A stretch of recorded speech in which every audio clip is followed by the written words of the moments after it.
व्याख्यामुद्रां करसरसिजैः पुस्तकं शङ्खचक्रे बिभ्रद्भिन्नस्फटिकरुचिरे पुण्डरीके निषण्णः अम्लानश्रीरमृतविशदेरंशभिप्लावयन् मामाविर्भूयादनगमहिमा मानसे वागधीशः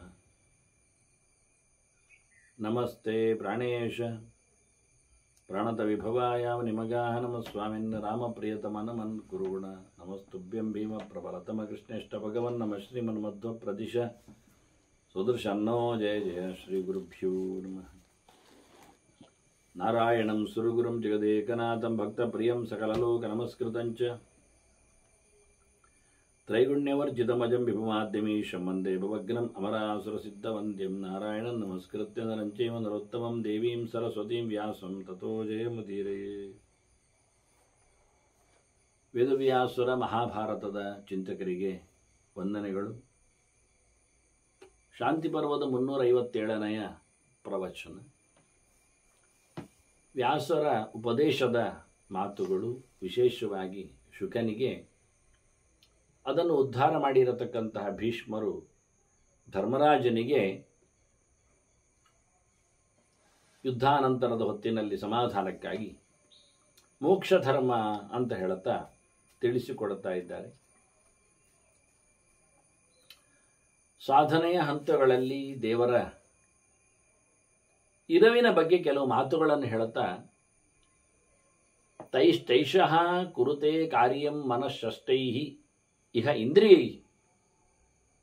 ದೇವರು ತನ್ನ ಇಷ್ಟದಂತೆ ದೇಹದಲ್ಲಿದ್ದುಕೊಂಡು, ಜೀವಾಧಿಷ್ಠಿತವಾದ ದೇಹದಲ್ಲಿದ್ದುಕೊಂಡು ಅವನ ಇಂದ್ರಿಯಗಳನ್ನು, ಅದರಲ್ಲಿ ಮನಸ್ಸು ಸೇರಿ ಅವನೆಲ್ಲ ಕೆಲಸವನ್ನು ಮಾಡಿಸ್ತಾ ಇದ್ದಾನೆ ತಿಳ್ಕೊಂಡಿದ್ದಾನೆ ಅಷ್ಟೇ ಅಲ್ಲ, ಕ್ಷೇತ್ರಜ್ಞ ಮಾತ್ರ ಅಲ್ಲ, ಅವನು ಕ್ಷೇತ್ರದಲ್ಲಿನ ಕೆಲಸಗಾರನೂ ಆಗಿಬಿಟ್ಟಿದ್ದಾನೆ. ಅದು ಹೇಗೆ ಅಂದರೆ, ಸದಾಂತೈರಿವ ಸಂಯಂತ ದೃಢೈಹಿ ಪರಮ ವಾಜಿವಿಹಿ. ಒಬ್ಬ ಪಳಗಿದ ಕುದುರೆಗಳನ್ನು ಯಾವ ನೆಲೆಯಲ್ಲಿ ಕೆಲಸ ಮಾಡಿಸ್ತಾನೋ ಉತ್ತಮವಾದ ಕುದುರೆಗಳನ್ನು, ಹಾಗೆ ಅಂದರೆ ಯಾಕೆ ಅಂದರೆ, ಇದು ಇಂದ್ರಿಯಗಳು ಯಾರದ್ದು ಅಂತ ನೀವು ಕೇಳ್ತೀರಿ. ಜೀವನ ದೇಹದಲ್ಲಿ ಇರುವಂಥದ್ದು, ಇಷ್ಟೊಂದು ಸತ್ಯ. ದೇಹವನ್ನು ಕೊಟ್ಟವನು ಯಾರು ಅಂತ ತಿಳ್ಕೊಳ್ಬೇಕು. ಆಗ ಅದರಲ್ಲಿ ಇನ್ಬಿಲ್ಟ್ ಇದ್ದಾಗ ಇಂದ್ರಿಯಗಳು. ಅದೀಗ ದೇಹವೊಂದು ರಚನೆ ಆಗುವುದು ತಂದೆ ತಾಯಿಗಳ ಒಂದು ಸಂಬಂಧದಿಂದ ಇಟ್ಟುಕೊಂಡ್ರೆ, ಬಾಹ್ಯವಾಗಿ ಪ್ರಾಕೃತವಾಗಿ ಅದರೊಳಗೆ ಜೀವನ ಎಂಟ್ರಿ ಅಂತಾದಾಗ ಆ ಜೀವ ಆ ಇಂದ್ರಿಯಗಳಲ್ಲಿ ತನ್ನ ವ್ಯಾಪಾರವನ್ನು ಮಾಡಿಕೊಳ್ಳುತ್ತಾನೆ. ಆ ಜೀವ ಅಂದರೆ ಅದು ಪ್ರತಿಬಿಂಬನಾದ್ರಿಂದ ಬಿಂಬ ಭಗವಂತನಲ್ಲಿದ್ದಾನೆ. ಭಗವಂತನ ಕೈಯಲ್ಲಿ ಇಂದ್ರಿಯಗಳು ಮಾತಾಡ್ತಾವೆ, ಅವನಿಗೆ ಸಾಮರ್ಥ್ಯ ಇದೆ. ಜೀವನ ಕೈಯಲ್ಲಿ ಇಂದ್ರಿಯಗಳು ಮಾತಾಡಬೇಕಾಗಿಲ್ಲ, ಆದರೆ ಅವನದ್ದಾಗಿದೆ. ಹಾಗಾದರೆ ಜಡವಾದ ಇಂದ್ರಿಯಗಳಿಗೆ ಜೀವನನ್ನು ಏಮಾರಿಸುವ ಸಾಮರ್ಥ್ಯವೋ ಕೇಳಿದರೆ ಅಲ್ಲ. ಇಂದ್ರಿಯಗಳಲ್ಲಿ ಅಭಿಮಾನಿ ದೇವತೆಗಳಿದ್ದಾರಲ್ಲ, ಅವರು ಅಧಿಷ್ಠಿತರಾಗ್ತಾರಲ್ಲ, ಅವರು ಇವನನ್ನು ನೆಗ್ಲೆಕ್ಟ್ ಮಾಡ್ತಾರೆ, ಬದಿಗಿಟ್ಟು ಬಿಡ್ತಾರೆ. ಅಲ್ಲ, ಇವನು ಅವರನ್ನು ಯಾಕೆ ಕೇಳಬೇಕು ಅಲ್ವಾ? ನೀವು ಸುಲಭವಾಗಿ ಇಟ್ಟುಕೊಳ್ಳಿ. ಒಬ್ಬ ಕಣ್ಣಿನಲ್ಲಿ ಸೂರ್ಯ ಇರಲಿಕ್ಕೆ ಹೋಗಿ ಇವನು ಇಷ್ಟ ಬಂದಾಗಿ ನೋಡಬೇಕು ಅಂತ ಎಲ್ಲಿ ಹೇಳುವುದು? ಸೂರ್ಯ ಇವನಿಗಿಂತ ಎಷ್ಟು ಮಿಗಿಲಿದ್ದಾನೆ.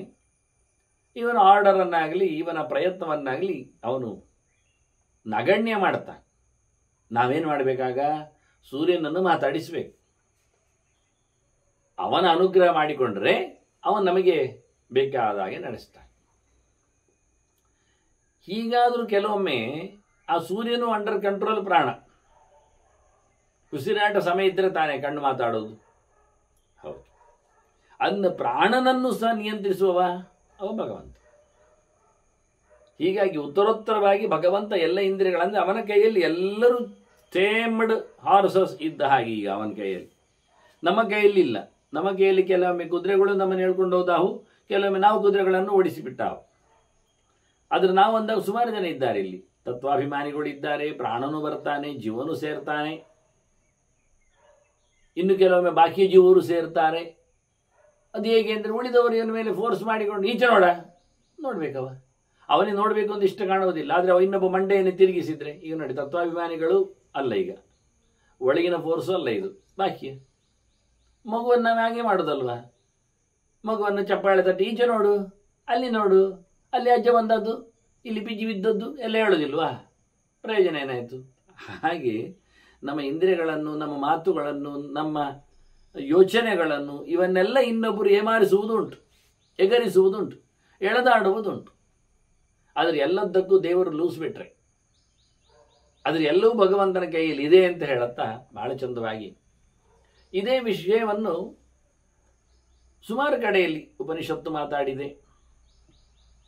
ಗೀತೆಯಲ್ಲಿಯೂ ಕೃಷ್ಣ ಅದನ್ನು ಎತ್ತಿಕೊಳ್ಳುತ್ತಾ ಒಂದೆರಡು ಸರ್ತಿ. ಇಂದ್ರಿಯಭ್ಯ ಪರಾಹ್ಯರ್ಥ ಅರ್ಥೇಭ್ಯಶ್ಚ ಪರಂ ಮನಃ ಮನಸಸ್ಥ ಪರ ಬುದ್ಧಿ ಬುದ್ಧೇರಾತ್ಮ ಮಹಾನ್ ಪರ ಮಹದ ಪರಮವ್ಯಕ್ತಂ ಅವ್ಯಕ್ತಾತ್ ಪುರುಷ ಪರ ಪುರುಷಾನ್ನ ಪರ ಕಿಂಚಿತ್ ಸಾ ಕಾಷ್ಟ ಸಾ ಪರಾಗತಿ ಅಂತ ಹೇಳುತ್ತಾ ಉಪನಿಷತ್ತು ಹೇಳಿದ ರೀತಿಯಲ್ಲಿ ಮಹಾಭಾರತ ಹೇಳುತ್ತದೆ. ಆದರೆ ಮಹಾಭಾರತದಲ್ಲಿ ಇಲ್ಲಿ ಬಂದ ರೀತಿಯಲ್ಲಿ ಗೀತೆಯಲ್ಲಿ ಇರಲಿಲ್ಲ, ಸ್ವಲ್ಪ ಚೇಂಜಸ್ ಇತ್ತು. ಹಾಗೆ ಇಲ್ಲಿ ಬಹಳ ಹಗುರವಾಗಿ ಒಂದಕ್ಕೊಂದರ ಮೇಲಿನ ಪ್ರಾಬಲ್ಯ, ಪಾರುಪತ್ಯ, ಗೆಲುವು ಎಲ್ಲ ಹೇಗೆ ಉಂಟು ಹೇಳ್ತಾರೆ. ಇಂದ್ರಿಯಭ್ಯ ಪರಾಹ್ಯರ್ಥ, ಇಂದ್ರಿಯಗಳು ಅಂದರೆ ನಮ್ದು ಗೊತ್ತಾಯ್ತಾ, ಕಣ್ಣು ಕಿವಿ ಮೂಗು ಮುಂತಾದವುಗಳನ್ನು ಇಟ್ಟುಕೊಳ್ಳಿ. ಇದಕ್ಕಿಂತ ಹೊರಗೆ ಇರುವವುಗಳು ಇದು ನಮ್ಮಲ್ಲೇ ಉಂಟು, ಇಲ್ಲೇ ಉಂಟು. ಅದಕ್ಕೆ ಬೇಕಾಗಿರತಕ್ಕ ಪದಾರ್ಥಗಳು, ಅರ್ಥಗಳು ಅಂದರೆ ಪದಾರ್ಥಗಳು, ವಿಷಯಗಳು. ಈ ವಿಷಯಗಳು ಇಂದ್ರಿಯಗಳಿಗಿಂತ ಸ್ವಲ್ಪ ಜಾಸ್ತಿ ಅಂದರೆ ಜೋರು ಅಂದರೆ ಪ್ರಭಾವಶಾಲಿಗಳು. ಕಣ್ಣು ನೋಡಿ ಇಷ್ಟು ಸಣ್ಣದು, ನೋಡುವುದು ನೋಡಿ ಎಷ್ಟು ದೊಡ್ಡದು. ವಿಷಯ ಆಕಾಶ ಇಟ್ಕೊಳ್ಳಿ, ವಸ್ತುಗಳು ಇಟ್ಕೊಳ್ಳಿ, ಪ್ರಪಂಚ ಇಟ್ಕೊಳ್ಳಿ, ವಿಶಾಲವಾದ ಪ್ರಪಂಚವನ್ನು ಈ ಸಣ್ಣ ಕಣ್ಣು ಹಿಡಿತದೆ. ಹಾಗಾದ್ರೆ ಏನಾಯಿತು? ಇಂದ್ರಿಯಗಳಿಗಿಂತ ಅರ್ಥಗಳು ಶ್ರೇಷ್ಠವಾದವುಗಳು, ಮಿಗಿಲಾದವುಗಳಾದವು. ಕಣ್ಣಿಗೆ ಕಾಣದ್ದು ಉಂಟು, ಮತ್ತೆ ಸಬ್ಜೆಕ್ಟು ಕಂಡ್ರೂ ಕಣ್ಣು ಮರೆತಿರ್ತದೆ. ಯಾಕೆ? ಮನಸ್ಸು ಸೇರುವಾಗ ತಡ ಮಾಡ್ತದೆ. ಪ್ರಪಂಚ ಮರೆಯುವುದಿಲ್ಲ, ಹಾಗೆ ಉಳಿದಿದೆ, ಅದು ನಾಶ ಆಗಲಿಲ್ಲ. ನಾವು ಕಂಡದ್ದರ ನೆನಪು ನಾಶ ಆಯಿತು, ಆದರೆ ಪ್ರಪಂಚ ವಿಶ್ವ ಹಾಗೆ ಉಂಟು. ಕಿವಿಯೂ ಹಾಗೆ, ಕೇಳಲಿಕ್ಕೆ ಎಷ್ಟಿಲ್ಲ, ಕೇಳಿದಷ್ಟು ಚೂರು, ಕೇಳಿದ್ದು ಕಳೆದೋಗಿದೆ. ತಿಂದದ್ದೆಷ್ಟಿಲ್ಲ, ತಿನ್ನುವುದೆಷ್ಟಿಲ್ಲ, ರಸನೇಂದ್ರಿಯಕ್ಕೆ ಎಷ್ಟು ಗೊತ್ತಾಯಿತು. ಹೀಗೆಲ್ಲ ಇಂದ್ರಿಯಗಳಿಗೆ ಇಂದ್ರಿಯಭ್ಯ ಪರಾಹ್ಯರ್ಥ. ವಾಸ್ತವವಾಗಿ ಇನ್ನೊಂದು ದೃಷ್ಟಿಯನ್ನು ನೋಡಿಕೊಂಡ್ರೆ ಇಂದ್ರಿಯಗಳ ಅಭಿಮಾನಿ ದೇವತೆಗಳು ಯಾರಲ್ಲಿದ್ದಾರೆ ಇವರಿಗಿಂತ ಮಿಗಿಲಾದವರು ಅರ್ಥಾಭಿಮಾನಿಗಳಾಗ್ತಾರೆ. ಪದಾರ್ಥದ ಮೇಲೆ ಅಭಿಮಾನವನ್ನು ಪಡೆದಿರತಕ್ಕಂಥ ವ್ಯಕ್ತಿಗಳು, ದೇವತಾ ಶಕ್ತಿಗಳು ಜೋರಿದ್ದಾರೆ. ಆದರೆ ಇಂದ್ರಿಯಗಳು ಸೋಲ್ತಾವೆ, ಅರ್ಥಗಳು ಖಾಲಿ ಆಗುವುದಿಲ್ಲ. ಅರ್ಥಗಳು ಮುತ್ತಿಗೆ ಹಾಕಿದ್ರೂ ಇಂದ್ರಿಯಗಳಿಗೆ ಸಾಮರ್ಥ್ಯ ಇಲ್ಲ. ತಿನ್ನಲಿಕ್ಕೆ ಇಡೀ ಪ್ರಪಂಚದಲ್ಲಿದ್ದರೂ ತಿನ್ನಲಿಕ್ಕೆ ಆಗ್ತದ? ಯತ್ ಪೃಥಿವಿಯ ಮೃಹಿಯವ ಹೇಳಿದಾಗೆ ಹಿರಣ್ಯಂ ಪಶವಃ ಸ್ತ್ರೀಯ ಅಂತೆಲ್ಲ. ಅರ್ಥೇಭ್ಯಶ್ಚ ಪರಂ ಮನಃ, ಈ ವಿಷಯಗಳನ್ನು ಬೇಕು ಬೇಡ ಅಂತ ತಿರಸ್ಕರಿಸಿಕೊಂಡು ಎಳೆದಾಡಿಕೊಳ್ಳತಕ್ಕದ್ದು, ಗಮನಿಸುವುದು, ಇಟ್ಟುಕೊಂಡಿದ್ದೇ ಹೇಳುವಂಥದ್ದು ಮನಸ್ಸು ಒಳಗೆ, ಅದು ಜೋರು. ಇದೆಲ್ಲದರ ನೆನಪು, ಇದೆಲ್ಲದರ ಪಾರಪತ್ಯ, ಇದೆಲ್ಲದರ ಬೇಕು ಬೇಡ, ಅದೆಲ್ಲದರ ಕೈಯಲ್ಲಿ ಉಂಟು. ಮನೋಭಿಮಾನಿಯಾನ ಕೈಯಲ್ಲಿದೆ ಇದೆಲ್ಲ. ಅರ್ಥಾಭಿಮಾನಿಗಳಿಂದ ಮಿಗಿಲಾದವರು. ಅರ್ಥಾಭಿಮಾನಿಗಳು ವಾಸ್ತವವಾಗಿ ಸುಪರ್ಣಿವಾರಣಿ ಪಾರ್ವತಿಯರಾಗ್ತಾರೆ. ಅವರಿಗಿಂತ ಮಿಗಿಲಾಗಿ ಅವರ ಗಂಡಂದಿರು ಗರುಡಶೇಷ ರುದ್ರರು ಎಲ್ಲ ಸೇರಿಕೊಂಡು ಅಲ್ಲಿಗೆ ಬರ್ತಾರೆ ಅಭಿಮಾನಿಗಳು. ಅರ್ಥೇಭ್ಯಶ್ಚ ಪರಮನಃ ಮನಸಸ್ತು ಪರ ಬುದ್ಧಿ. ಅದಕ್ಕಿಂತಲೂ ಮನೋಭಿಮಾನಿಗಳಿಗಿಂತಲೂ ಮಿಗಿಲಾದವರು ಬುದ್ಧಿ ಇದ್ದೆ. ಮನಸ್ಸು ಎಲ್ಲ ಬೇಕು ಹೇಳ್ತದೆ, ಬುದ್ಧಿ ಬಾಯಿ ಮುಚ್ಚ ಅಂತದೆ. ಎಲ್ಲ ಬೇಕು ನನಗೆ ಗೊತ್ತುಂಟು, ಈಗ ಬಂದದ್ದು ಯಾಕೆ, ಅದನ್ನು ಮಾತ್ರ ತಗೊಂಡೋಗಿ ಅಷ್ಟೆ. ಪ್ರಪಂಚವನ್ನು ಬಂದಾಗ ಎಲ್ಲ ಬೇಕು ಕಂಡದ್ದು ಸತ್ಯ. ಅರಳಿ ನಿಂತ ಮನಸ್ಸಿಗೆ ಹೊರಳಿ ನಿಂತ ವಿಶ್ವ ಬಹಳ ಜೋರಾಗಿ ತಮಾಷೆ ಮಾಡ್ತಾ ಇತ್ತು. ಆದರೆ ಬುದ್ಧಿ ಬಂದು ಕಂಟ್ರೋಲ್ ಮಾಡಿ ಹೇಳ್ತದೆ, ಎಂತದ ಇದು ಎಷ್ಟನೇ ಸರ್ತಿ ಬರೋದು, ಪ್ರಪಂಚದೆಡೆಗೆ ಮಾಡಿ ನೋಡಬೇಡ, ನೀನು ಬಂದದ್ದು ನಿನ್ನ ಸಾಧನೆ ಮಾಡಿಕೊಂಡು ಹೋಗಲಿಕ್ಕೆ, ಈಚೆ ಬಾ ಅಂತೇಳಿ ಎಲ್ಲ ಇಂದ್ರಿಯಗಳನ್ನು ಬ್ಲಾಕ್ ಮಾಡಲಿಕ್ಕೆ ಮನಸ್ಸಿಗೆ ಹೇಳುತ್ತದೆ. ಅದರಿಂದ ಮನಸ್ಸಿನ ಮೇಲೆ ಬಹಳ ಜೋರಾಗಿ ತನ್ನ ಬಿಗಿಯನ್ನು ಹಿಡ್ಕೊಂಡದ್ದು ಬುದ್ಧಿ. ಹಾಗಾಗಿ ಬುದ್ಧಿತತ್ವ ಅಭಿಮಾನಿಯಾದವರು ಭಾರತಿ ಸರಸ್ವತಿ ಹೇಳಿದ್ದಾರೆ. ಮನಸ್ಸಸ್ತು ಪರ ಬುದ್ಧಿ, ಬುದ್ಧಿಯರ ಆತ್ಮ ಮಹಾನ್ ಪರಃ. ಬುದ್ಧಿಗಿಂತ ಮಿಗಿಲಾದವ ಯಾರು? ಬುದ್ಧಿಯನ್ನು ಕಂಟ್ರೋಲ್ ಮಾಡುವವ? ಬುದ್ಧಿ ಯಾರದ್ದು? ಬುದ್ಧಿ ನಂದೇ, ಅಹಂ ನಾನು. ಹಾಗಾದ್ರೆ ಏನಾಯಿತು? ಆ ಅಭಿಮಾನಿ ಯಾರು? ಮಹತ್ತತ್ವಾಭಿಮಾನಿ. ಅದಕ್ಕೆ ನಮಗಿಲಾದವ ಅವನ ಆತ್ಮವನ್ನು ಇಟ್ಕೊಂಡಿದ್ದಾನೆ, ಅವನೇ ಬ್ರಹ್ಮದೇವ ಚತುರ್ಮುಖ. ಮಹತಃಪರಂ ಅವ್ಯಕ್ತಂ, ಮಹತ್ತತ್ವಕ್ಕಿಂತ ಮಿಗಿಲಾದದ್ದು ಕಾಣದಿರುವಂಥದ್ದು ಅವ್ಯಕ್ತ ಪ್ರಕೃತಿ. ಅವ್ಯಕ್ತಾತ್ ಪುರುಷ ಪರ, ಪ್ರಕೃತಿಯಿಂದ ಮಿಗಿಲಾದವ ಪುರುಷ ನಾರಾಯಣ. ಅವನಿಗೆ ಮಿಗಿಲಾದವ ಇಲ್ಲ ಮಾರಾಯ ಅಂತಾರೆ. ಪುರುಷ ನವರ ಕಿಂಚಿ ಸಾಕಾಷ್ಟ ಸ ಪರಾಗತಿ, ಅವನೇ ಕೊನೆ, ಅದೇ ಕಡೆ, ಅಲ್ಲಿಗೆ ಅಂತಾರೆ. ಏವಂ ಸರ್ವೇಷು ಭೂತೇಷು ಗೂಢೋತ್ಮ ನ ಪ್ರಕಾಶದ. ಹೀಗೆ ದೇವರು ಎಲ್ಲರಲ್ಲಿಯೂ ಇದ್ದಾನೆ, ಅತ್ಯಂತ ಸೂಕ್ಷ್ಮನಾಗಿದ್ದಾನೆ, ಅಂತರ್ಹಿತನಿದ್ದಾನೆ, ಯಾರಿಗೂ ಪೂರ್ವವಾಗಿ ಕಾಣುವುದೇ ಇಲ್ಲ. ಇದು ಭಗವತ್ ತತ್ವದ ವ್ಯವಸ್ಥೆ. ದೃಶ್ಯತೆ ಅಥವಾ ಅಗ್ರೇಯ ಬುದ್ಧಿಯ ಸೂಕ್ಷ್ಮಯ ಸೂಕ್ಷ್ಮದರ್ಶಿವಿ. ಇದು ಶ್ರುತಿ ಇದ್ದೆ. ಕಾಣುತ್ತದೆ ಕಾಣುತ್ತದೆ ಕಾಣುತ್ತದೆ, ಕಾಣುವುದಿಲ್ಲ ಕಾಣುವುದಿಲ್ಲ ಕಾಣುವುದಿಲ್ಲ ಅಲ್ಲ. ಕಾಣುತ್ತದೆ, ಕಾಣುವುದಿಲ್ಲ ಎನ್ನುವುದು ಸತ್ಯ, ಆದರೂ ಕಾಣುವುದು ಸತ್ಯ ಕಾಣುವವರಿಗೆ. ದೃಶ್ಯತೆ ಸೂಕ್ಷ್ಮಯ ತ್ವಗ್ರಿಯ ಬುದ್ಧಿಯ ಅಂತ. ದೃಶ್ಯತೆ ಅಗ್ರೇಯ ಬುದ್ಧಿಯ ಸೂಕ್ಷ್ಮಯ. ಏಕಾಗ್ರವಾದ ಮನಸ್ಸಿಗೆ, ಬುದ್ಧಿಗೆ, ಅತ್ಯಂತ ಸೂಕ್ಷ್ಮವಾದಂಥ ಬುದ್ಧಿಗೆ ಭಗವಂತ ಸೂಕ್ಷ್ಮದರ್ಶಿಗಳಿಗೆ. ನಾವೆಲ್ಲ ಸ್ಥೂಲದರ್ಶಿಗಳು, ಹೊರಗಿನದ್ದನ್ನು ನೋಡುವವರು. ಕಾಣಬಾರದ ಕಾಣಲಾಗದ ಬಹಳ ಅತಿ ಸೂಕ್ಷ್ಮವಾದ ಸಂಗತಿಯೆಡೆಗೆ ನಮ್ಮ ಕಣ್ಣು ಓಡುವುದೇ ಇಲ್ಲ, ಅದನ್ನು ತಬಕಿಸುವುದೂ ಇಲ್ಲ. ನಾವು ಹೇಳ್ತೇವೆ ಅಷ್ಟೆ. ಹೊರಗಿನ ಲೋಕದಲ್ಲಿ ನಾವು ಮೆರಿತೇವೆ. ಅದನ್ನು ಸೂಕ್ಷ್ಮ ದರ್ಶನ ಮಾಡಿಕೊಳ್ಳುವವರಿಗೆ ದೇವರು ಒಳಗೆ ಅವಿತಿರುವವನು, ಶಾಸ್ತ್ರದ ನಡುವೆ ನಿಂತವನು, ಹೃದಯ ಗುಹೆಯಲ್ಲಿ ಪವಡಿಸಿರುವವನು ನಮಗೆ ಸಿಗ್ತಾನೆ, ನೋಡಲಿಕ್ಕೆ ಸಿಗ್ತಾನೆ, ಕೇಳಲಿಕ್ಕೆ ಸಿಗ್ತಾನೆ. ಅಂತರಾತ್ಮನಿ ಸಲ್ಲೀಯ ಮನಃ ಷಷ್ಠಾನಿ ಮೇಧಯ. ಬುದ್ಧಿಶಕ್ತಿಯಿಂದ ಮನಸ್ಸನ್ನು, 5 ಇಂದ್ರಿಯಗಳನ್ನು ಒಳಗೆ ಅಂತರಾತ್ಮನಿ ಬಿಂಬರೂಪನಾದ ಭಗವಂತನಲ್ಲಿ ಲೀನಗೊಳಿಸುವೆ. ಅಲ್ಲೇ ಮನಸ್ಸಿರುವಂತೆ ಮಾಡುವೆ. ಆಗ ಭಗವಂತನ ಎಚ್ಚರ. ಇಂದ್ರಿಯಾರ್ಥಾಂಶ ಬಹು ಚಿಂತ್ಯಂ ಅಚಿಂತಯಂ. ಇಂದ್ರಿಯಗಳನ್ನಾಗಲಿ, ಇಂದ್ರಿಯ ವಿಷಯಗಳನ್ನಾಗಲಿ, ಬೇಕಾದಷ್ಟುಂಟು ವಿಷಯ, ಅದು ಕಮ್ಮಿ ಇಲ್ಲ, ಬಿಡಿ ಅದನ್ನು. ಹೇಳಿದ್ದೀಗೆ ಅಲ್ವ ನೀನೆಂಥದ್ದು? ಬಹುಚಿತ್ರ ಜಗದ್ಬಹುದಾಕರಣ ಪರಶಕ್ತಿರನಂತ ಗುಣಪರಹ. ಚಿತ್ರ ವಿಚಿತ್ರವಾದ ಪ್ರಪಂಚವನ್ನು ನೋಡು, ದೇವರು ದೊಡ್ಡವು ಗೊತ್ತಾಗ್ತದೆ. ಹೌದು, ಅವನನ್ನು ನೋಡ್ತಾನೆ ಓದಿದ್ದಾನೆ, ಮತ್ತೆ ದೇವರು ದೊಡ್ಡವ ಅದಲ್ಲ. ದೇವರ ಪ್ರಪಂಚವನ್ನು, ವಿಶಾಲವನ್ನು ನಾನು ನೋಡಿಕೊಂಡು ದೇವರ ಎಚ್ಚರ ಮಾಡಿಕೊಳ್ಳುತ್ತೇನೆ ಅಂದರೆ ಆಗುವುದಿಲ್ಲ. ನೋಡಿ ಬಿಡು, ದೇವರನ್ನು ಹುಡುಕು. ಅದು ಅಭ್ಯಾಸ ಕೇಳಿ. ಸ್ಥೂಲಾರಂಧತಿ ನ್ಯಾಯದಂತೆ ಸಪ್ತಋಷಿಗಳನ್ನು ತೋರಿಸುವುದು, ಕೊನೆ 3ರಲ್ಲಿ ನಡುವಿದ್ದನ್ನು ತೋರಿಸುವುದು. ಮತ್ತೆ ಅದೇ ಮುಖ್ಯ ಅಲ್ಲ, ಅದರ ಪಕ್ಕದಲ್ಲಿ ಒಂದು ಉಂಟು ನೋಡು, ಸೂಕ್ಷ್ಮವಾಗಿ ನೋಡು, ಅದು ಅರುಂಧತಿ. ಹಾಗೆ ಭಗವಂತನ ಬಗ್ಗೆ ಅಂತರೇಂದ್ರಿಯದಲ್ಲಿ ಗೋಚರವಾಗುವ ಸಂಗತಿ ಅದನ್ನು ಪಡೆಯಬೇಕು ಅನ್ನುವ ನೆಲೆಯಲ್ಲಿ ಹೊರಗಿನ ಎಲ್ಲವನ್ನು ಮರಿಬೇಕು, ಯೋಚನೆ ಮಾಡಲಿಕ್ಕೇ ಇಲ್ಲ. ಧ್ಯಾನೋಪರಮಣಂಕೃತ್ವ ವಿದ್ಯಾ ಸಂಪಾದಿತ ಮನಃ. ಸುಮ್ಮನೆ ಬ್ಲ್ಯಾಂಕ್ ಆದ ಮನಸ್ಸು ದೇವರನ್ನು ಕಾಣುವುದಿಲ್ಲ, ಕೇವರಿಗೆ ಹೋಗುವುದಿಲ್ಲ. ಧ್ಯಾನ ಮಾಡ್ತಾ ಇದ್ದಾರೆ ಅವರು, ವಿಪಶ್ಶಾನ. ಎಂತ ಕರ್ಮ, ಎಂತ ಕಾಣುವುದೇ ಇಲ್ಲ. ಮೌನವೇ ಧ್ಯಾನ. ಮೌನವನ್ನು ಧ್ಯಾನ ಹೇಳುವುದಾದ್ರೆ ಧ್ಯಾನ ಯಾಕೆ ಹೇಳುವ? ಮೌನ ಅಂತಲೇ ಇರಬಹುದಲ್ಲ.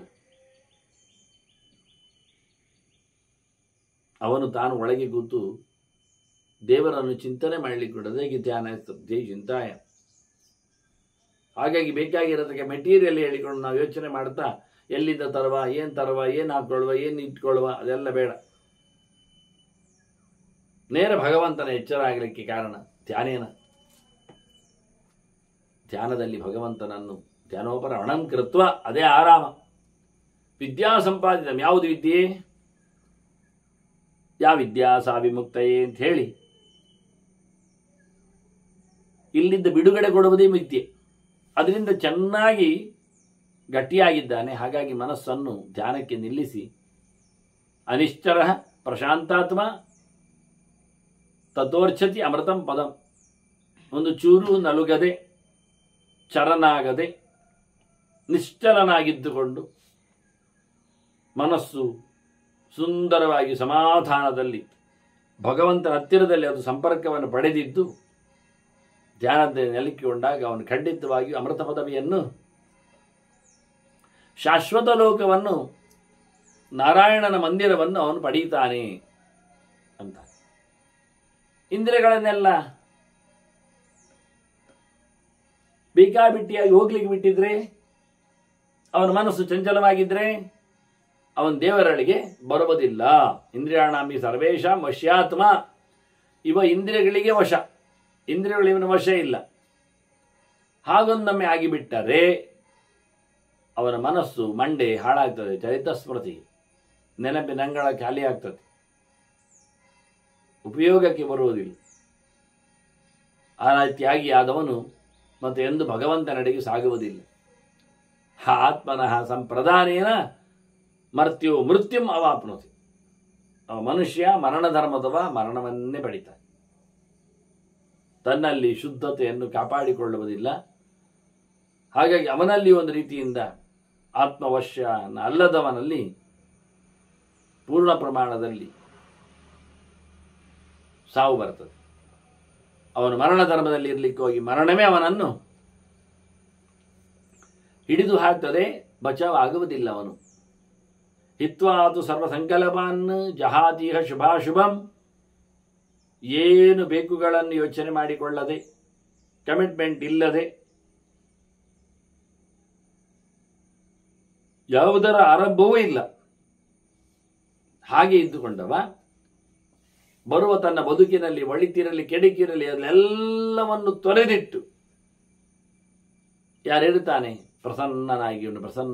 ಪ್ರಸನ್ನಾತ್ಮಾತ್ಮನಿ ಸ್ಥಿತ್ವ ಸುಖಂ ಅತ್ಯಂತ ಮಷ್ಣತೆ. ಪ್ರಸನ್ನವಾದ ಮನಸ್ಸಿನಿಂದವ ಆ ಜೀವ ಈ ದೇಹದಲ್ಲಿ ಸುಖವಾಗಿ ತನ್ನನ್ನು ನಡೆಸಿಕೊಳ್ಳುತ್ತಾನೆ. ಅದು ಹೇಗಿರ್ತದೆ ಲಕ್ಷಣ ಅದರದ್ದು ನಡೆಸಿಕೊಂಡ್ರೆ ಅದನ್ನು ತಿಳಿಸಿಕೊಡ್ತಾನೆ ವ್ಯಾಸರು ಶುಕನಿಗೆ. ಲಕ್ಷಣಂತೂ ಪ್ರಸಾದಸ್ಯ. ಒಂದು ದೃಷ್ಟಿಯಿಂದ ಮನಸ್ಸು ಪ್ರಸನ್ನ ಆಗಿರತಕ್ಕಂಥ ಲೆಕ್ಕಾಚಾರ. ಪ್ರಸನ್ನ ಮನಸ್ಕನು ಹೇಗಿರ್ತಾನೆ? ಯಥಾ ತೃಪ್ತ ಸುಖಂ ಸವೇತ್. ತೃಪ್ತಿಯಲ್ಲಿರ್ತಾನೆ, ಆರಾಮವಾಗಿ ಮಲಗ್ತಾನೆ. ಆ ಶಬ್ದ ಹೇಳ್ತಾರೆ.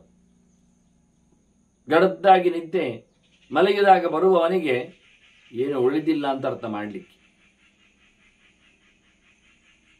ಹೀಗೆ ಸುಲಭವಾದಂತಹ ಸುಖವಾದಂತಹ ಇರುವಿಕೆಯಲ್ಲಿ ಆತ ಇದ್ದರೆ ಅದೇ ದೊಡ್ಡ ಸಂಗತಿ. ಒಬ್ಬ ಯೋಗಿಯಾದವನಿಗೆ ಭಗವಂತನ ವಿಶೇಷವಾದ ಅನುಗ್ರಹ ಪಾತ್ರನಾಗಿದ್ದರೆ ಆತ ಅವನ ಲಕ್ಷಣ ಹೇಗೆ ಕಾಣುತ್ತದೆ ಕೇಳಿದರೆ ಅವ ತೃಪ್ತನಾಗಿರ್ತಾನೆ. ಯಾವುದೇ ರೀತಿಯಾದ ವಿಕಾರ ಮೋರೆಯಲ್ಲಿ ಇರುವುದಿಲ್ಲ. ಮತ್ತೆ ಸುಖವಾದ ನಿದ್ದೆಯನ್ನು ಮಾಡ್ತಾನೆ. ಕಣ್ಣು ಮುಚ್ಚಿದರೆ ನಿದ್ದೆ ಬರ್ತದೆ ಅವನಿಗೆ. ಆ ರೀತಿಯಾಗಿ ಯಾಕೆ ತೃಪ್ತಿ ಇದೆ. ಅದಕ್ಕೆ ಎರಡು ದೃಷ್ಟಾಂತ ಕೊಡ್ತಾರೆ ಅವರು. ದೀಪದ ಹಾಗೆ ನಿಮಾತೇವ ಯಥಾ ದೀಪ ದೀಪ್ಯಮಾನೋ ನ ಕಂಪತಿ. ಗಾಳಿ ಬೀಸದ ಜಾಗದಲ್ಲಿ ದೀಪ ಇದ್ದರೆ ಹೇಗಿರ್ತದೆ? ಅದು ಆರಾಮವಾಗಿ ಏಕಪ್ರಕಾರ ನಲುಗದೆ ಬೆಳಕನ್ನು ಕೊಡುತ್ತದೆ. ಆ ರೀತಿಯಾಗಿ ಈತನು ಸಹ ಪ್ರಸನ್ನಾತ್ಮನು ಯಾವುದಕ್ಕೂ ಅಂಜದೆ ಬೆದರದೆ ಬಹಳ ಚೆನ್ನಾಗಿ ತನ್ನ ಪಯಣದಲ್ಲಿ ಆತ ಸಫಲನಾಗಿರ್ತಾನೆ. ಅದೇ ಗೊತ್ತಾಯ್ತು ನಿಮಗೆ ಅನ್ನೋದರಲ್ಲಿ ಈ ಚಿಂತನೆಗಳು ಅತ್ಯಂತ ಪರಿಪೂರ್ಣವಾದ ಚಿಂತನೆಗಳು. ರಹಸ್ಯಂ ಸರ್ವವೇದಾನಾಂ ಅನೈತಿಕ್ಯ ಮನಾಗಂ ಆತ್ಮ ಪ್ರತ್ಯೇಕಂ ಶಾಸ್ತ್ರಂ ಇದಂ ಪುತ್ರ ಅನುಶಾಸನ. ಇದು ಶಾಸ್ತ್ರದಲ್ಲಿ ಹೇಳಲ್ಪಟ್ಟ ಸಂಗತಿಗಳನ್ನು ನಾವು ಅಭ್ಯಾಸದಿಂದ ಅನುಭವದಲ್ಲಿ ಕಾಣಬೇಕು ಹೊರತು ಮತ್ತೆ ಯಾವ ರೀತಿಯಲ್ಲಿ ಅಲ್ಲ. ಇದಕ್ಕೆ ಇನ್ನೊಬ್ಬರನ್ನು ತೋರಿಸಿ ಇನ್ನೊಬ್ಬರ ಮಾತನ್ನು ನಂಬಿಸಿ ಹೇಳುವಂಥದ್ದಲ್ಲ. ಇದು ಸಕಲ ಶಾಸ್ತ್ರಗಳ ರಹಸ್ಯವಾದ ಪ್ರಮೇಯ. ಆತನು ಆ ರೀತಿಯಾದ ಮೌನದಿಂದ ಸಾಕ್ಷಾತ್ಕಾರದಿಂದ ಆನಂದದಲ್ಲಿ ಅನುಭವಿಸಿಕೊಂಡಿರ್ತಾನೆ. ಇವೆಲ್ಲ ಎಲ್ಲ ಕಡೆಯಲ್ಲಿ ಬಂದ ಮಾತುಗಳೇ. ಧರ್ಮಾಖ್ಯಾನೇಶು ಸರ್ವೇಷು ಮತ್ತು ಚಿತ್ರಾಖ್ಯಾನೇಶು ಯದ್ ವಸು. ಧರ್ಮಗ್ರಂಥಗಳು, ಧರ್ಮ ಆಖ್ಯಾನಗಳು, ಧರ್ಮದ ಕುರಿತಾಗಿ, ಆಚರಣೆ ಕುರಿತಾಗಿ ಬಂದಿರತಕ್ಕಂಥ ಅನೇಕ ಕತೆ ಚರಿತ್ರೆಗಳು, ಒಟ್ಟಾರೆ ಪುರಾಣ ಇತಿಹಾಸ ಸ್ಮೃತ್ಯಾದಿ ಗ್ರಂಥಗಳು. ಅದರಂತೆ ಚಿತ್ರಾಖ್ಯಾನೇಶು ಚಿತ್ತಂ ರಮತೆ ಅಂತ, ಮನಸ್ಸನ್ನು ಹಗುರ ಮಾಡುವಂತೆ ಇರುವಂಥದ್ದು. ಬಹಳ ಚೆನ್ನಾಗಿ ಚಿತ್ತವನ್ನು ವಿಶೇಷವಾದಂತಹ ಕೊಡುಗೆಯಿಂದ, ಕಥೆಯಿಂದ ಆನಂದಗೊಳಿಸ್ತದೆ, ಆನಂದ ಅಭಿವೃದ್ಧಿ ಆಗುವಂತೆ ಮಾಡ್ತದೆ. ಈ ರೀತಿಯಾಗಿ ಎಲ್ಲ ಕೃತಿಗಳಲ್ಲಿ ಅನ್ನುವ ಲೆಕ್ಕಾಚಾರ ಹೇಳ್ತಾರೆ. ಆ ಲೆಕ್ಕಾಚಾರವನ್ನು ಉಲ್ಲೇಖ ಮಾಡಿದ್ದಾರೆ. ಅತ್ಯಂತ ಸೂಕ್ಷ್ಮವಾದಂತಹ ಕೃತಿಗಳಿರಲಿ, ಅತ್ಯಂತ ಬೃಹತ್ತಾದಂತಹ ಆಖ್ಯಾನಗಳಿರಲಿ, ಎಲ್ಲೆಡೆಯಲ್ಲಿಯೂ ಭಗವಂತನ ಚಿಂತನೆ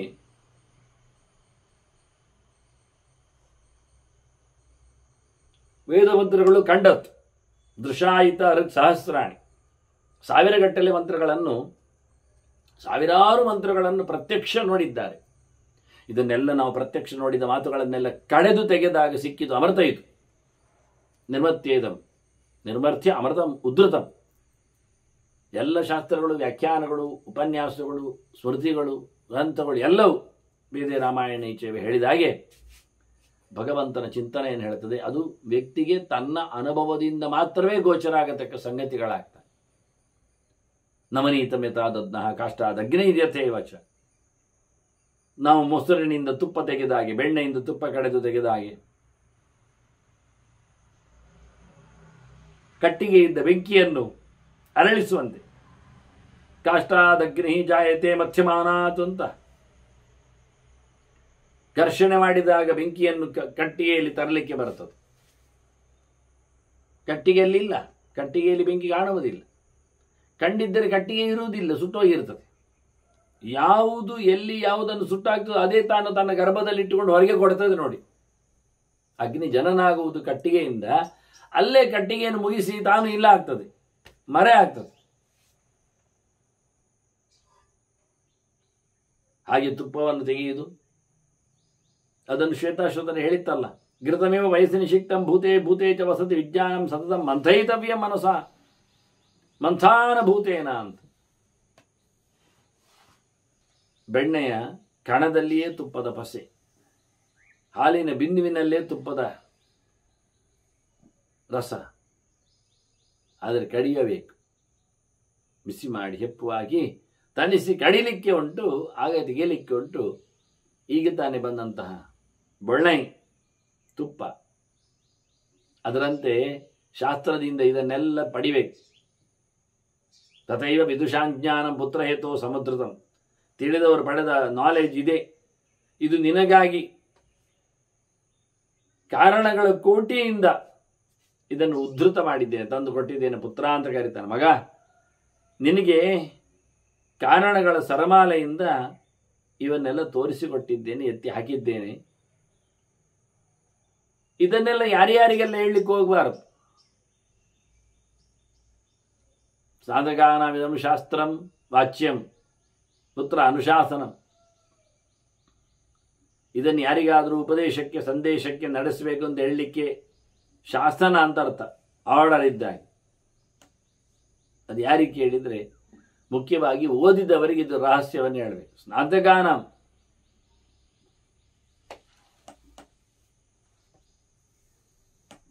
ಶಾಸ್ತ್ರದಲ್ಲಿ ಮುಳುಗಿ ಎದ್ದವರಿಗೆ ಈ ಶಾಸ್ತ್ರದ ಉಪದೇಶವನ್ನು ಹೇಳಲಿಕ್ಕೆ ಉಂಟು, ಉಳಿದವರಿಗೆ ಹೇಳಲಿಕ್ಕಿಲ್ಲ. ತದಿದನ್ನ ಪ್ರಶಾಂತಾಯ, ಯಾರು ಮನಸ್ಸು ಸಮಾಧಾನದಲ್ಲಿಲ್ಲ ಅವನಿಗೆ ಹೇಳುವುದಲ್ಲ. ಅವನಿಗೆ ದೇವರ ಮೇಲೆ ಭರವಸೆ ಇಲ್ಲ, ನಮ್ದು ಹೇಳಿ ಪ್ರಯೋಜನ ಅವನಿಗೆ. ಅದರಂತೆ ನಾದಾಂತಾಯ, ನಿಗ್ರಹ ಇಲ್ಲ, ದೇವರ ಮೇಲೆ ಭರವಸೆ ಇಲ್ಲ, ತನ್ನ ಮೇಲೆ ತನಗೆ ಕಂಟ್ರೋಲು ಇಲ್ಲ. ಅದಕ್ಕೆ ಬೇಕಾಗಿರತಕ್ಕಂಥ ರೆಡಿಯೇ ಆಗಲಿಲ್ಲ, ಮಾಡಲಿಲ್ಲ, ಅವನು ತಪಸ್ಸು ಮಾಡಲಿಲ್ಲ. ಅದಕ್ಕೆ ಬೇಕಾದ ಹಾಗೆ ದೇಹವನ್ನು ದುಡಿಸಿಕೊಳ್ಳುವುದಾಗಲಿ, ಮಾತುಗಳನ್ನು ಕೇಳುವುದಾಗಲಿ ಯಾವ ರೀತಿಯಲ್ಲಿ ಮಾಡಲಿಲ್ಲ. ದೇವರನ್ನು ನೋಡಲಿಕ್ಕೆ ಯಾರ ಹತ್ತಿರ ಹೋಗಬೇಕಾಗಿಲ್ಲ, ಶಾಸ್ತ್ರದ ಹತ್ತಿರ ಬರಬೇಕು. ತನ್ನನ್ನು ಸರಿ ಮಾಡಿಕೊಳ್ಳಿಕ್ಕೆ ಶಾಸ್ತ್ರದ ಹತ್ತಿರ ಹೋಗುವುದಲ್ಲ, ಅವನವನಲ್ಲೇ ಇರಬೇಕು, ಅವನ ನಿಗ್ರಹ ಮಾಡಿಕೊಳ್ಬೇಕು. ಅವನ ದೇಹವನ್ನು ದಾರಿಗೆ ತರಬೇಕಾದ್ರೆ ಅವನು ವ್ರತ ನಿಯಮಗಳನ್ನು ಮಾಡಬೇಕು. ದೇವರಿಗೆ ಬರಬೇಕಂತಾದ್ರೆ ಅವನು ಶಾಸ್ತ್ರದ ಹತ್ತಿರದಲ್ಲಿ ಮಾತಾಡಬೇಕು. ಶಾಂತೋ ದಾಂತಹ ಉಪರತಃ ತಿತಿಕ್ಷು ಸಮಾಹಿತೋ, ಇದೆಲ್ಲ ಉಪನಿಷತ್ತು ಹೇಳ್ತದಲ್ಲ ಹೇಗಿರಬೇಕು ಮನುಷ್ಯ ಅಂತ. ದೇವರ ಬಳಿ ಬರಲಿಕ್ಕೆ ನಮಗೆ ದೇವರು ಬೇಕು, ಆದರೆ ನಾವು ಸರಿಯಾಗುವುದಿಲ್ಲ. ನಮಗೆ ನಾವು ಬೇಕು, ಆದರೆ ನಾವು ಶಾಸ್ತ್ರವನ್ನು ಮಾತಾಡಿಸುವುದಿಲ್ಲ. ಇಂತೆಂಥ ಕಥೆ. ರೋಗಿ ಸರಿಯಾಗಬೇಕಂತ ಇಷ್ಟಪಟ್ಟವ ವೈದ್ಯರ ಬಳಿ ಹೋಗುವುದಿಲ್ಲ, ಮದ್ದನ್ನು ತಗೊಳ್ಳುವುದಿಲ್ಲ ಹೇಳಿದರೆ ಅವನು ಸರಿ ಹೇಗೆ ಆಗ್ತಾನೆ? ಅದನ್ನು ದೇವರು ಶಾಸ್ತ್ರದಲ್ಲಿದ್ದಾರೆ. ದೇವರನ್ನು ಯೋಚನೆ ಮಾಡದವ, ತನ್ನನ್ನು ಕಂಟ್ರೋಲ್ ಮಾಡದವ, ಶಾಸ್ತ್ರದ ಚರ್ಯೆಗಳನ್ನು ನಡೆಸಿಕೊಡದವ, ನಾವೇದ ವಿದುಷೇ ವಾಚ್ಯಂ ತಥಾ ನಾ ಅನುಗತಾಯಶ, ಶಿಷ್ಯತ್ವವನ್ನು ವಹಿಸಿದ್ದಾನ? ಇಲ್ಲ. ಮತ್ತೆಂತ ಕೇಳುದು? ಕೇಳ್ತಾರೆ, ನಿನ್ನ ಬೆನ್ನಿಂದ ಬಂದಿದ್ದಾನ, ಬೆನ್ನಿಗೆ ಬಿದ್ದಿದ್ದಾನ? ಇಲ್ಲ. ಅವನಿಗೆ ಬೂಟಾಟಿಗೆ ಉಂಟು. ಎಲ್ಲಿಯೋ ಹೇಳಿದ್ದನ್ನು ಕದ್ದು ಬಾಜಿ ಎತ್ತಿಕೊಳ್ತಾನೆ,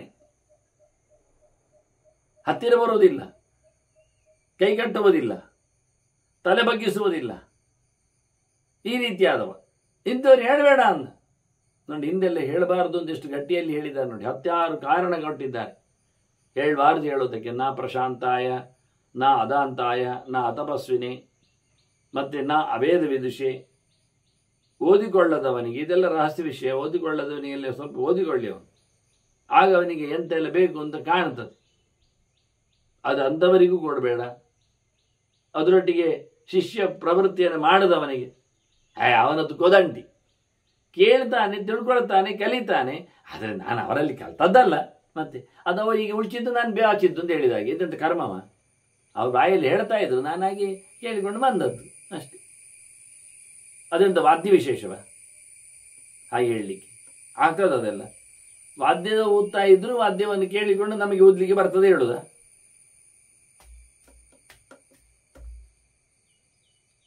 ಹೀಗೆ ಬಹಳ ಚಂದವಾಗಿ ರಹಸ್ಯ ವಿಜ್ಞಾನವನ್ನು ಯಾರಿಗೆಲ್ಲ ಕೊಡಬಾರದು ಅಂತ ಹೇಳ್ತಾ, ನಾ ಸೂಯಕಾಯ ನ ಅನೃಜವೇ ನಚ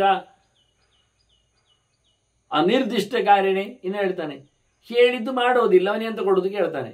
ನಿರ್ದಿಷ್ಟಕಾರಿಯಿಂದ, ನಿರ್ದಿಷ್ಟ ಅಂದರೆ ಶಾಸ್ತ್ರ ನಿರ್ದಿಷ್ಟ. ತಸ್ಮಾ ಶಾಸ್ತ್ರಂ ಪ್ರಮಾಣಂತೆ ಕಾರ್ಯಾಖ್ಯಾನ ವಿನಿರ್ಣಯ ಹೇಳಿದಾಗೆ ಮಾಡು ಬಿಡು ಹೇಳಲಿಕ್ಕೆ ನಮಗೆ ಶಾಸ್ತ್ರ ಅಥಾರಿಟಿ. ಅದರಲ್ಲಿ ಹೇಳಿದ್ದು ಮಾಡೋದಿಲ್ಲ, ಅದರಲ್ಲಿ ಹೇಳದ್ದು ಮಾಡ್ತಾನೆ ಇವ. ಅವನ ತಪ್ಪು ನೋಡಿ. ಹೇಳಿದ್ದು ಮಾಡುವುದಿಲ್ಲ, ನಿಜವಾಗಿ ಹೇಳಿದ್ದು ಮಾಡಬೇಕು. ಹೇಳದ್ದು ಮಾಡಬಾರ್ದು, ಅದನ್ನು ಮಾಡ್ತಾನವ. ಅದನ್ನು ಹೇಳದ್ದು ಮಾಡುವವನಿಗೆ, ಹೇಳಿದ್ದು ಮಾಡದವನಿಗೆ ಎರಡು ಅರ್ಥ. ಅನಿರ್ದಿಷ್ಟ ಕಾರಣ ಅಂದರೆ ನಿರ್ದಿಷ್ಟವಾದದ್ದನ್ನು ಮಾಡುವವನು ಅಲ್ಲವ, ಹೇಳಿದ್ದನ್ನು ಮಾಡುವುದಿಲ್ಲ ಅಂತ ಆಯಿತು. ನಿರ್ದಿಷ್ಟ ಕಾರಣೆ, ಅನಿರ್ದಿಷ್ಟ ಕಾರಣೆ ಅಂದರೆ ನ ನಿರ್ದಿಷ್ಟಕಾರಿ ಇತ್ಯರ್ಥ ಅಂತ. ಹೇಳಿದ್ದು ಮಾಡುವುದಿಲ್ಲ ಅಂತ. ಇನ್ನೊಮ್ಮೆ ಅನಿರ್ದಿಷ್ಟಂ ಕರೋತಿ ಅಂತ, ಹೇಳದ್ದು ಮಾಡ್ತಾನೆ ಅಂತ ಅನಿರ್ದಿಷ್ಟ ಕಾರಣ. ನಾವು ಇವತ್ತೆಲ್ಲ ನೋಡುವುದು ಹಾಗೆ, ಹೇಳಿದ್ದು ಮಾಡುವುದಿಲ್ಲ, ಹೇಳದ್ದು ಮಾಡ್ತಾನೆ. ಅದು ಅವರಿಗೆ ಎಲ್ಲಿಂದ ಆಕ್ರೋಶವೋ ಆವೇಶವೋ ಬರ್ತದೆ ಗೊತ್ತಿಲ್ಲ. ವಿಚಿತ್ರ ಅಂದಾಗ ನಿಷೇಧವನ್ನು ನಡೆಸಿಕೊಡ್ತಾರೆ, ವಿಧಿಯನ್ನು ಬದಿಗಿಡುತ್ತಾರೆ. ಅತ್ಯಂತ ಸುಲಭವಾದ ನಿತ್ಯದ ವಿಷಯವನ್ನೇ ಅವರು ಬಹಳಷ್ಟು ಸರ್ತಿ ಹೇಳಿದರು. ಅವರು ಪೂರ್ವಾಪರ ರಾತ್ರಿಯಲ್ಲಿ ಚಿಂತನೆ ಮಾಡುವ ಕಥೆ, ಅದರಲ್ಲಿ ಊಟ ಮಾಡದಿರುವುದೆಲ್ಲ. ಹಾಗೆ ಬೆಳಿಗ್ಗೆ ಏಳಬೇಕು ಎನ್ನುವುದು ಹೌದು, ಅದು ಶಾಸ್ತ್ರ. ತಡ ಏಳಬಾರದು ಎನ್ನುವುದು ಶಾಸ್ತ್ರ. ಇವ ಬೆಳಿಗ್ಗೆ ಏಳುವುದಿಲ್ಲ ಎನ್ನುವುದು ಸತ್ಯ, ತಡ ಹೇಳ್ತಾನೆ ಎನ್ನುವುದು ಅಷ್ಟೇ ಸತ್ಯ. ತದ್ವಿರುದ್ಧವಾದದ್ದನ್ನೇ ಎಲ್ಲ ಮನೆಯಲ್ಲಿ ನಡೆಸಿಕೊಡ್ತಾರೆ, ಎಲ್ಲರಲ್ಲಿ. ಅದಕ್ಕೆ ಅನುಗುಣವಾಗಿ ಬೇಕಾದ್ರೆ ರಾತ್ರಿ ತಡ ಬಾಗಿಲ ಹಾಕ್ತಾರೆ. 12-1 ಗಂಟೆಗೂ ಮಧ್ಯರಾತ್ರಿಯಲ್ಲಿ ಪ್ರವೇಶ ಉಂಟು. ಮತ್ತೆ ಮರುದಿನ ಅಂತ ಅರ್ಥ ಅವರಿಗೆ, ಎಷ್ಟೊತ್ತು ಹೋದ್ರೂ ನಡೀತದೆ. ಅದಲ್ಲ ಅಂತ.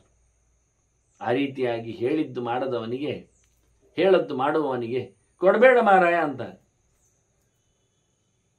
ಅಸೂಯೆಯುಳ್ಳವನಿಗೂ ಬೇಡ, ವಕ್ರಮಾರ್ಗಿಗೂ ಬೇಡ.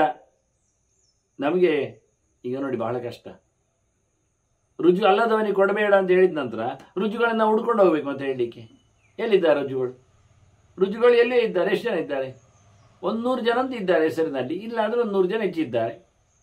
ಇವ ಹೇಳ್ತಾನೆ ರುಜು ಅಲ್ಲದವರು ಹೇಳಬಾರ್ದು, ಹಾಗಾದ್ರೆ ನಾವೆಲ್ಲ ರುಜುಗಳಲ್ಲವೇ? ಅದು ರುಜು ಅಂದ್ರೆ ಯೋಗದ ಅರ್ಥದಲ್ಲಿ ನೋಡಿದ್ರೆ ಸ್ಟ್ರೈಟ್ ಫಾರ್ವರ್ಡ್ನೆಸ್ ಅಂತ ಅರ್ಥ, ಹಾಗಿರುವವನು ಅಂತ ಅರ್ಥ. ನೇರ ನಡೆ ನುಡಿಯಲ್ಲೆಲ್ಲ ವಾರಪೀರೆ ಇಲ್ಲ ಅಂತ. ಆದ್ರಿಂದ ಅವನ ರುಜು ಅಂತ ಕರ. ರುಜು ಅಂದ್ರೆ ಸ್ಟ್ರೈಟ್ ಅಂತ ಅರ್ಥ, ವಕ್ರ ಅಂದ್ರೆ ಬೆಂಡ್ ಅಂತ ಅರ್ಥ. ರುಜು ಶಬ್ದಕ್ಕೆ ಅರ್ಥವೇ ನೇರ ಅಂತ ಅರ್ಥ, ನೇರಗೆರೆ. ಅದು ಅಡ್ಡಗೆರೆ ಅಥವಾ ಅಡ್ಡ ಬೆಂಡಿಗೆರೆ ಅಂತ. ಭಗವಂತನಲ್ಲಿ ಯಾವತ್ತೂ ಸಹ ಪೂರ್ಣವಾದ ನೇರವಾದ ಪ್ರಜ್ಞೆ ಉಳ್ಳವರನ್ನು ನಾವು ರುಜುಗಣ ಅಂತ ಕರಿತೇವೆ. ಅವರಿಗೆ ರೂಢಿಯೂ ಉಂಟು, ಯೋಗವೂ ಉಂಟು, ವಿದ್ಯುತ್ ರೂಢಿ ಎಲ್ಲ ಉಂಟು. ಇವನನ್ನೆಲ್ಲ ಇವತ್ತು ಕರೆಯುವವನಿಗೆ ಪೆದಮಿಲ್ಲದವ ಅಂತ ಹೇಳಿಕೊಂಡವನಿಗೆ, ಸ್ಟ್ರೈಟ್ ಫಾರ್ವರ್ಡ್ನೆಸ್ ಅಂತ ಹೇಳುವವನಿಗೆ ರುಜು ಅಂತ ಕರೆದದ್ದು ಆ ಗಣದ ರುಜುಗಳ ಚಿಂತನೆಯಲ್ಲಿ ಅಲ್ಲ. ಮತ್ತೆ ನೀವು ರುಜುಗಳಿಗೆ ಅಲ್ಲದವರಿಗೆ ಹೇಳಬೇಡಿ ಹೇಳಿದ್ರೆ, ಮಾರೇ ರುಜುಗಳು ಎಲ್ಲಿದ್ದಾರೆ, ಅವ್ರು 100 ಗಣಗಳು, ಯಾರಾಗ್ಬೋದು ಈಗ ರುಜುಗಳು ಅಂದ್ರೆ ಮತ್ತೆ ಬ್ರಹ್ಮಪದಿಗೆ ಬರುವವರನ್ನು ರುಜುಗಳು ಅಂತ ಕರೆಯುದು. ದೇವರ ವಿಷಯದಲ್ಲಿ ತಪ್ಪು ಕಲ್ಪನೆ ಇಲ್ಲದವರು ಅಂತ ಅರ್ಥ, ನೇರ ಅಂತ ಅರ್ಥ. ಉಳಿದವರಿಗೆ ತಪ್ಪು ಕಲ್ಪನೆ ಉಂಟು, ಆವೇಶ ಉಂಟು ಶಿವಾದಿಗಳಿಗೆಲ್ಲ. ಹಾಗಾಗಿ ಬಹಳ ಚಂದವಾಗಿ ಇಲ್ಲಿ ಉಲ್ಲೇಖ ಮಾಡ್ತಾರೆ ಅವರು. ಮತ್ತೆ ಹೇಳುವಾಗ ನೇರವಾದವನಿಗೆ ರುಜುವಿಗೆ ಮಾತ್ರವೇ ಚಿಂತನೆಯನ್ನು ಕೊಡು ಅಂದ್ರೆ ವಕ್ರತೆ ಮೋಸಗಾರಿಕೆ ಇಲ್ಲದವನು ಅಂತ ಅರ್ಥ. ಮತ್ತೆ ಇನ್ನು ಹೇಳುವಾಗ ಹೇಳ್ತಾರೆ, ನಚ ಅನಿರ್ದಿಷ್ಟಕಾರಿಣೆ ನ ತರ್ಕ ಶಾಸ್ತ್ರ ದಗ್ಧಾಯ. ಇನ್ನು ಕೆಲವರಿಗೆ ಎಂಥ ವಿಷಯ ಹೇಳಿದ್ರು ತರ್ಕ ಮಾಡೋದ್ರಲ್ಲೇ ನತಾನ್ ತರ್ಕೇಣ ಯೋಜೇತ್ ಅಂತ ಹಿಂದೆ ಹೇಳಿದ್ದಾರೆ. ಯಾವುದು ನಮ್ಮ ಯೋಚನೆಗೆ, ನಮ್ಮ ಲೋಕಕ್ಕೆ, ನಮ್ಮ ಯೋಗ್ಯತೆಗೆ, ನಮ್ಮ ಸುಪರ್ದಿಗೆ ನಿಲುಕಲಾರದ್ದೋ ಅದನ್ನೆಲ್ಲ ಮತ್ತೆ ತರ್ಕದಲ್ಲಿ ಕೇಳಲಿಕ್ಕೆ ಹೋಗಬಾರ್ದು. ನತಾಂತರ್ಕೇಣ ಯೋಜೇತ್ ಅಂತ ಹಿಂದೆ ಬಂದ ಮಾತದು. ಹೀಗಾಗಿ ಇಲ್ಲಿ ಹೇಳ್ತಾನೆ, ತರ್ಕಶಾಸ್ತ್ರದಲ್ಲಿ ಸುಟ್ಟು ಬೆಂದು ಹೋದವನಿಗೆ ಹೇಳಬೇಡ ಮಾರಾಯ ಅಂತಾನೆ. ಎಂತ ಮಾಡಿದ್ದಕ್ಕೂ ತರ್ಕವೇ ಮಾಡುದವ. ಎಷ್ಟು ದೇವರ ಪ್ರತ್ಯಕ್ಷದ ಸಾಧಕರ ಕಥೆಯನ್ನು ಹೇಳಿದ್ರು, ಹೌದಾ ಹೌದಾ ಅಂತಾನೆ. ಮತ್ತೆ ಕೊನೆಗೆ ಹೇಳ್ತಾನೆ, ಅಲ್ಲ ದೇವರು ಮೊದಲು ಇದ್ದದ್ದೇ ಮಾಡುದಲ್ಲ, ಬೇರೆ ಮಾಡಲಿಕ್ಕೆ ಆಗುದಿಲ್ಲಲ್ಲ. ಅವನು ಕೇಳುದು, ಒಬ್ಬನಿಗೆ ರೋಗ ಉಂಟು ಹೇಳಿದರೆ ಅವನು ಧನ್ವಂತರಿ ಜಪ ಮಾಡಲಿ ಹೇಳಿದರೆ ಧನ್ವಂತರಿ ಜಪ ಮಾಡುವಾಗ ಹೇಗೆ ರೋಗ ಹೋಗ್ಲಿಕ್ಕೆ? ಅಲ್ಲ ಹೋದ್ರೆ ರೋಗ ಹೋಗ್ತದ? ಅವಾಗ ಹೇಳುದು, ಅದು ದೇವರ ನೆನಪಲ್ಲಿ ಹೋಗಿ. ಹಾಗಾದ್ರೆ ದೇವರು ಅವನಿಗೆ ಮೊದಲು ಉಂಟಂತ ಕೊಟ್ಟದ್ದು ಹೇಗೆ? ಸಾಯುವುದಿಲ್ಲ ಅವನಿಗೆ? ಸಾವು ನಿಲ್ತದ ಜಪ ಮಾಡಿದರೆ? ಮತ್ತೆ ದೇವರು ಸಾವನ್ನು ತೆಗ್ನ? ಪ್ರೆಡಿಕ್ಟ್ ಅಲ್ಲ, ಮೊದಲೇ ಇದ್ದದ್ದಲ್ಲ, ಯೋಗ್ಯತೆಯಿಂದ ಆಗಬೇಕಲ್ಲ. ಹೀಗೆಲ್ಲ ತರ್ಕ ಮಾಡಿಕೊಂಡು ಕೊನೆಗೆ ಅವನ ತೀರ್ಮಾನೆಯನ್ನು ಕೇಳಿದರೆ ಆಗ ಜಪ ಮಾಡೋದು ಬೇಡ ಅಂತ. ಮಾಡೋದು ಬೇಡ ಅಷ್ಟೇ ತಾನೆ. ಮಾಡಬೇಕು ಯಾಕೆ ಅಂತ ಎಷ್ಟು ಕಾರಣ ಹೇಳಿದ್ರು ಅದನ್ನು ಒಪ್ಪುವುದಿಲ್ಲವ. ಎಂತ ಮಾಡಿದ್ರು ಸಾಯುವವನನ್ನು ತಪ್ಪಿಸ್ಲಿಕ್ಕೆ ಆಗ್ತದ ದೇವರಿಗೂ? ಕೇಳುದವ ದೇವರಿಗೂ ಕೇಳುದಾಗಿ.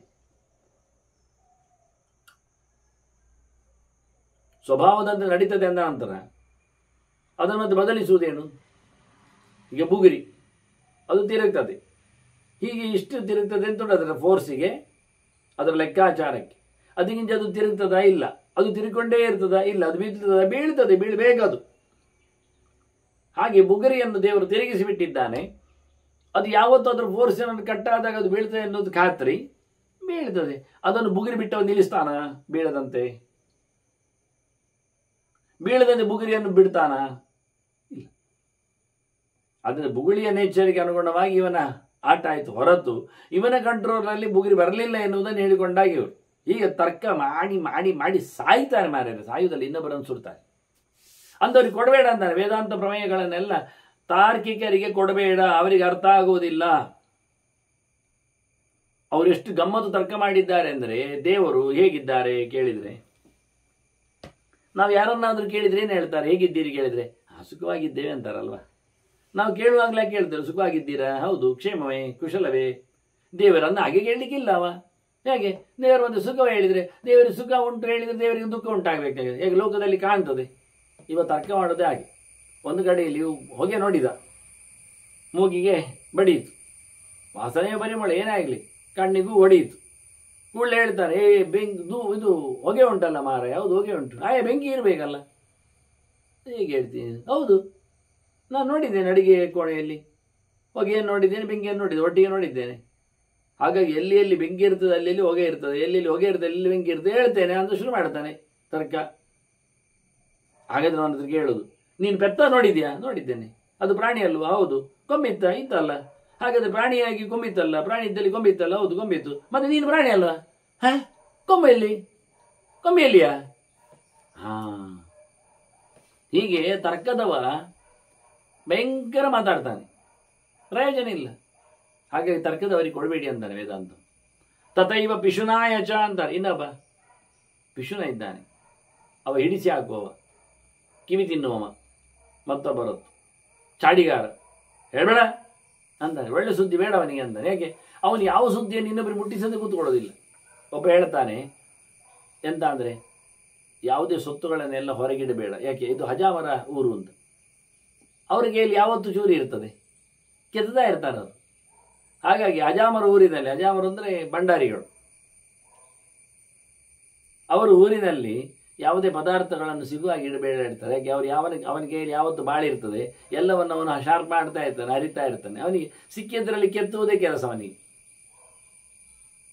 ಅವನಿಗೆ ವೃತ್ತಿ ಬರೋದು ಧರ್ಮ, ಅದು ವಂಶ ಪರಂಪರೆದ್ದು. ಅದರಂತೆ ಇಲ್ಲಿ ಸಹ ಭಾಳ ಚೆಂದಾಗಿ ಹೇಳ್ತಾನೆ ಅವನು.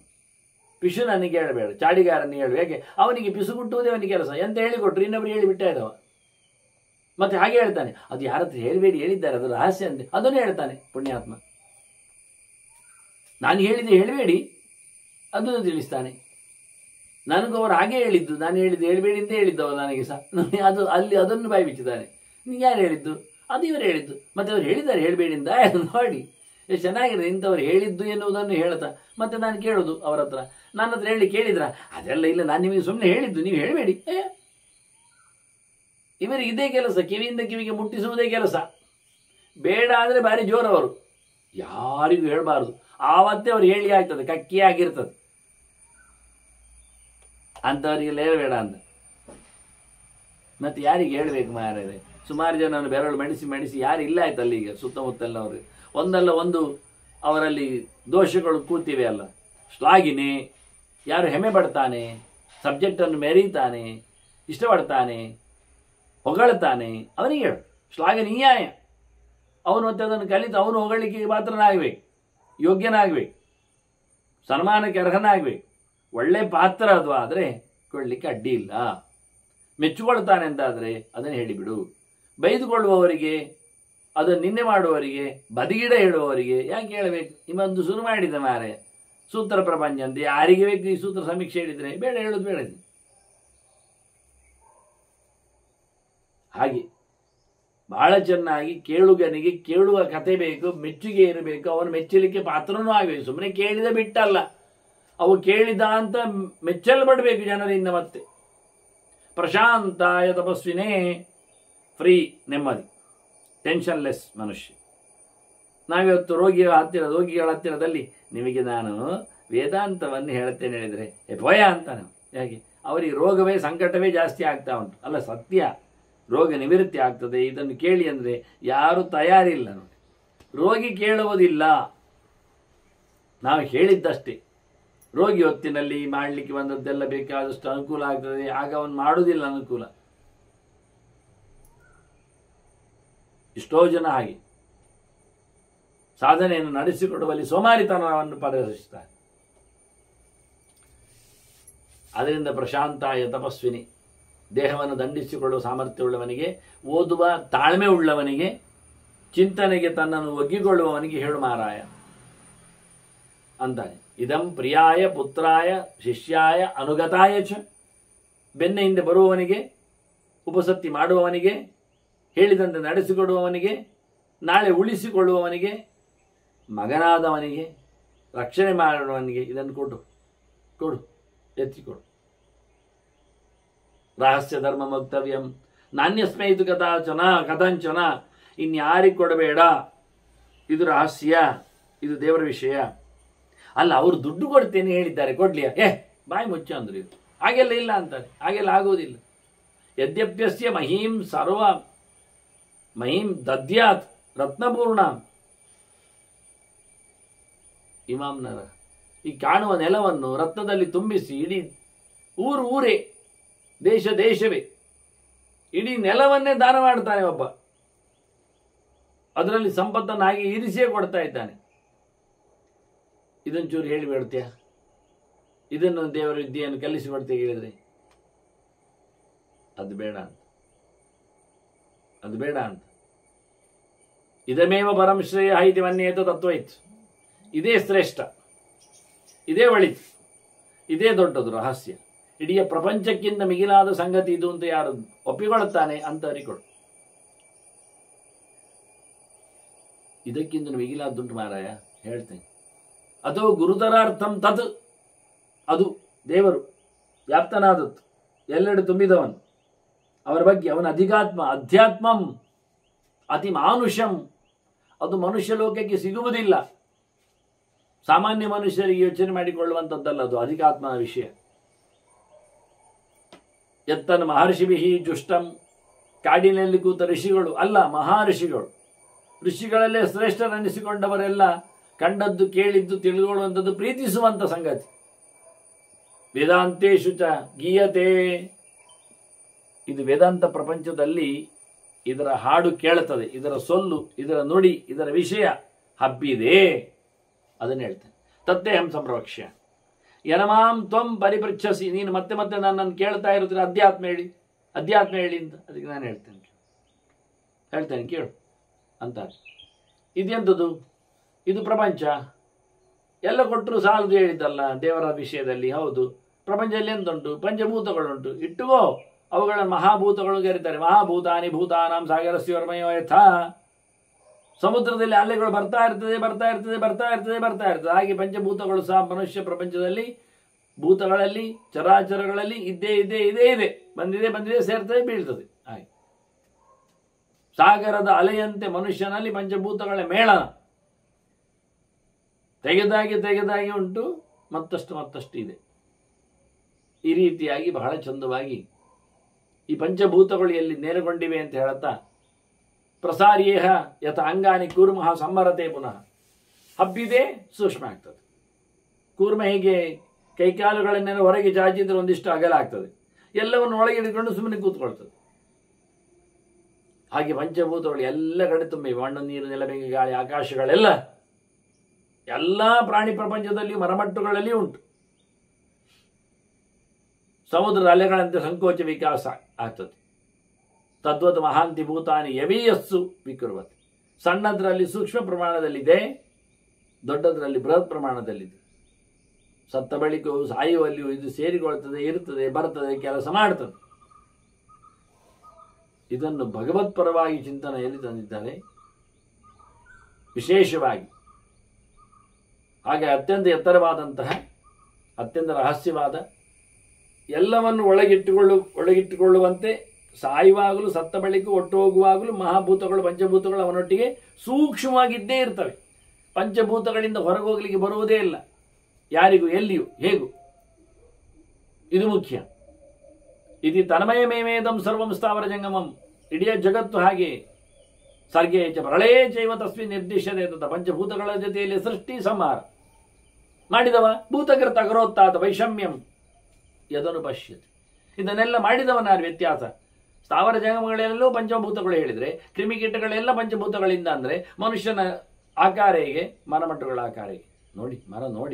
ಮರ ನೋಡಿದಾಗ ಬೇರು ಬೆರಳಿನ ಹಾಗೆ ಕಾಣ್ತದೆ, ಕಾಂಡ ನಮ್ಮ ಕುಂಡೆಯಾಗೆ ಕಾಣ್ತದೆ, ಮತ್ತೆ ಅದರದ್ದು ಟೊಂಗಿ ಟಿಸಿರುಗಳೆಲ್ಲ ನಮ್ಮ ಕೈಗಳಾಗೆ ಕಾಣ್ತದೆ. ಇಲ್ಲವ? ಕೂದಲುಗಳು ಎಲ್ಲ ನೋಡಿ ಅದು ಮಾತಾಡ್ತದೆ, ಕೇಳ್ತದೆ.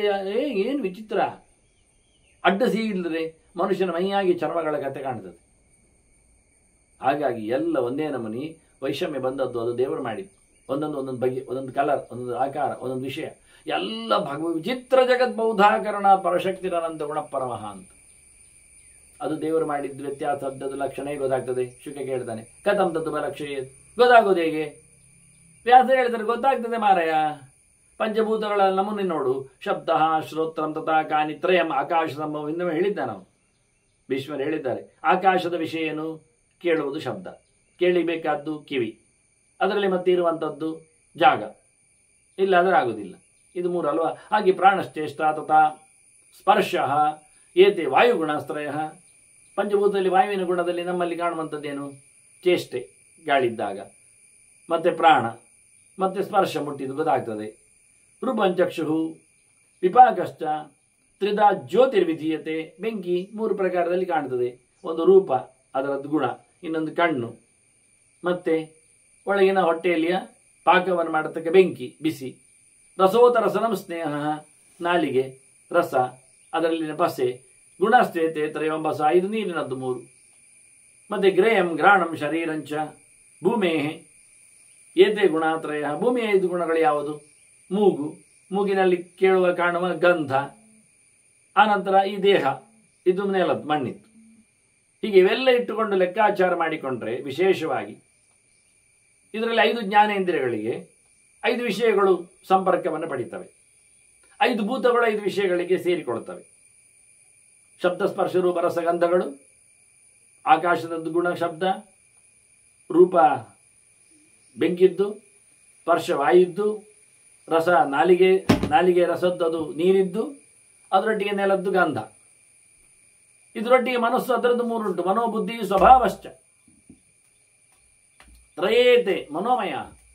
ಮನಸ್ಸಿನ 3 ಪ್ರಕಾರ ಯಾವುದು ಕೇಳಿದರೆ ಮನಸ್ಸು, ಬುದ್ಧಿ ಮತ್ತೆ ಸ್ವಭಾವ. ಇದೇನು ಮಾಡ್ತದೆ? ಇದನ್ನು ಗುಣಗಳನ್ನು ದಾಟಿ ಹೋಗುವುದಿಲ್ಲ. ಗುಣಾನ ಅತಿವರ್ತಂತೆ. ಮತ್ತೆ ಗುಣೇ ಪರಮೇ, ಇದು ಇವುಗಳಲ್ಲೆಲ್ಲ ಗುಣಶ್ಚ ಪರಮೇ ಮತಃ, ಇದರೆಲ್ಲ ಕೂತು ಬಿಟ್ಟಿದೆ. ಗುಣೇಭ್ಯ ಪರಮಂಗತ, ಗುಣಗಳಿಂದ ಶಬ್ದಸ್ಪರ್ಶ ರೂಪಗಳಿಗಿಂತ ಜೋರಿದೆ, ಆದರೆ ದಾಟಿ ಹೋಗುವುದಿಲ್ಲ ಮನಸ್ಸು. ಗುಣೇಭ್ಯಶ್ಚ ಪರಾಗತ, ಆದರೂ ನ ಗುಣ ನತಿವರ್ತಂತೆ.